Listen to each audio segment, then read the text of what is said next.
Welcome back to another episode of Void City Reviews. I am Dan, and please pardon the voice. Much like Toast, I too am recovering right now. So, that aside, let's take a look at some action figures. This is actually a set of Lanard Toys Predator figures. These are the 7-inch figures, and it's the first wave that released a while back. I actually thought Toast and I reviewed these, but I think these may have been one of the lost videos that was lost due to poor quality. Anyway, getting back into what these guys are. These are from Lanard Toys. They are 3 different Predators in a roughly 7-inch scale. They have about 25 points of articulation, says their packaging, and they also come with accessories, each one of them. You've got the Jungle Hunter over here, who's from the first movie. You've got the City Hunter over here, who's from the second movie. And you've got a Berserker Predator over here, who's from the movie Predators, which is the one that took place not on Earth.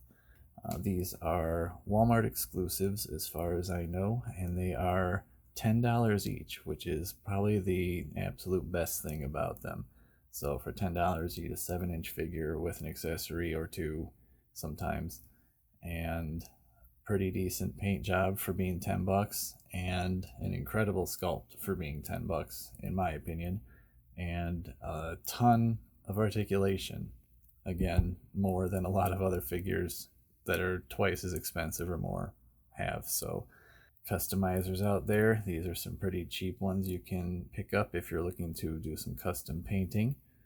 There's a lot of sculpt on there that could still be painted in on all of these guys, and that's something I was always thinking of from the very start. But either way, I kind of like these. They sort of remind me of like a retro action figure for Predators from when I was a kid, back when they used to make a bunch of toys for rated R movies that we weren't allowed to watch, but they still wanted us to buy all the toys. And as an adult, I don't quite understand the mindset behind that, giving kids Terminator and Alien and Predator toys for movies that they were, most of them, probably not seeing for several years. But either way, nowadays makes a lot more sense to me, at least as far as collecting them now. All the rambling aside, let's take a closer look at these guys. So here is the Predator from the first movie, the Jungle Hunter. Now this guy, as you can see, is kind of sculpted in a plastic that is clear, or at least kind of transparent, translucent, whichever the right word is. And parts of him are visible, so it's supposed to kind of emulate the part in the movie where his shield was malfunctioning, and you could see parts of him briefly. He also comes with this guy right there. I think the scale on this is a little bit off. I can't quite remember what this was for. I'd have to watch it again. It's been quite a long time since I've seen the original Predator, at least. Some other cool details are his double blade from his wrist gauntlet over there. That's pretty nice.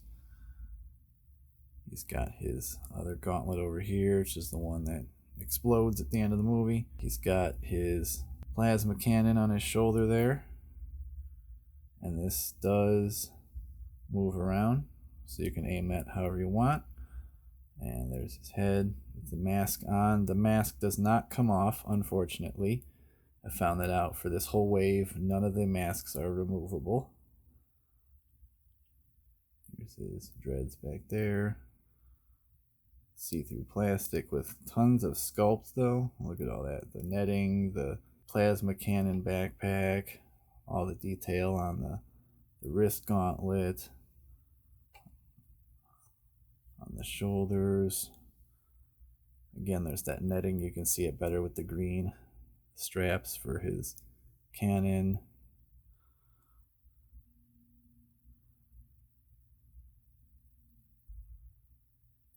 His cool feet.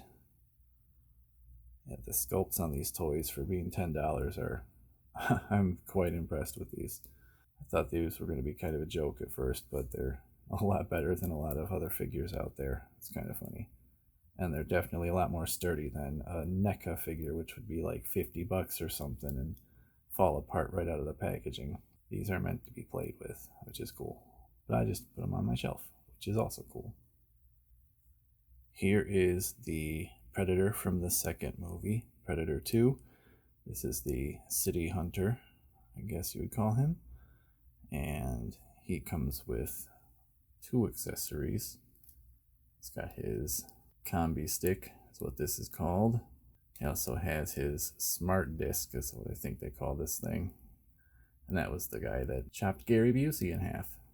Spoiler alert. Of course, if you don't know Gary Busey got chopped in half in Predator 2 by now, then I feel like you're probably not going to know. So, anyway, looking at that sculpt again, more of that netting that you can kind of see. I wish that was painted a little bit, but again, $10 figure. I mean, I'm just glad it's sculpted there. He's got his feet gauntlets, I don't know, spats, I don't know what those will be called. They're like not a boot because there is no foot part, but armor, I guess you'd call it. He's got a double wrist blade also, not as big as the first Predators. Oh well, he had other cool accessories. His other gauntlet over there, shoulder pad kind of like the other guy, not painted on the strap, but whatever. He's also got his plasma cannon up here that can move around. Again, can't remove his helmet, unfortunately. Has the soft dreadlocks again. His backpack is a bit smaller. Crazy sculpt on the back armor there. Like, that's nuts. A lot of opportunities to paint. And then his disc can stick to his leg there, so that's kind of nice. These guys stand pretty well. I used to have them on my shelf with a bunch of my old school Terminator 2 toys from when me and my brothers were little, and then Mars Attacks and a couple of aliens. And we'll get to those aliens in a different video. But again, for $10, I can be a lot happier with this for $10 than getting a NECA toy for $40 or $50 and having it fall apart immediately, or fall down once on the shelf and just shatter and explode.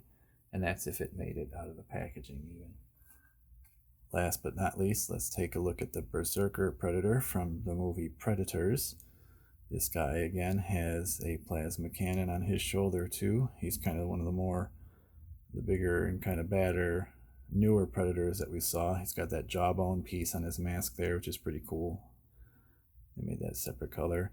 I like how the pattern on his chest has the red spot in the middle, and it's green around there. It's almost like a color blind vision test right there, just printed on his chest.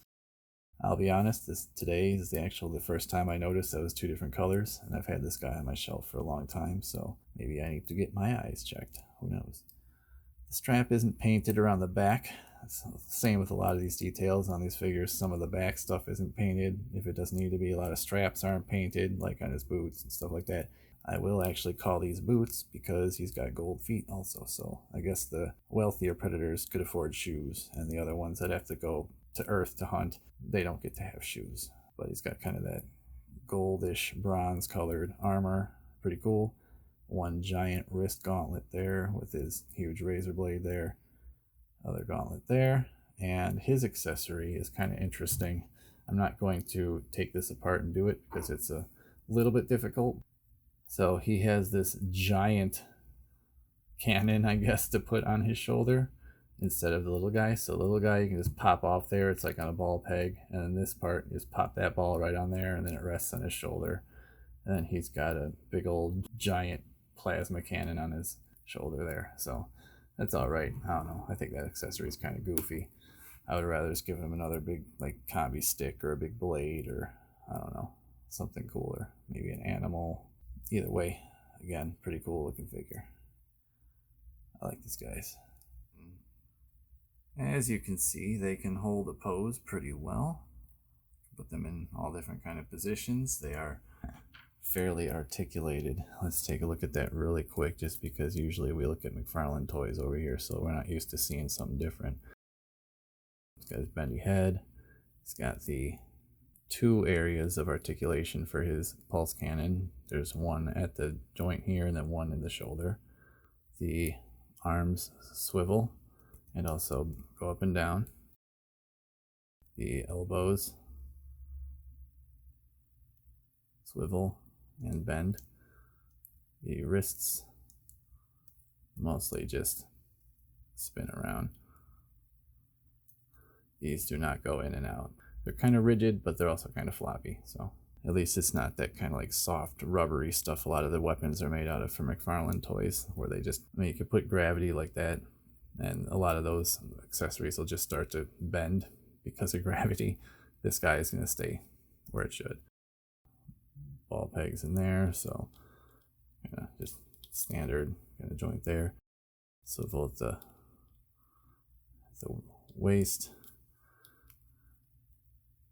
Knees are single jointed, and the feet, again, if you can kind of see in there, it's like a ball peg. It's just popped down there, so same as the hands basically. But I mean, that's a lot of articulation for a $10 figure. So again, I really like it.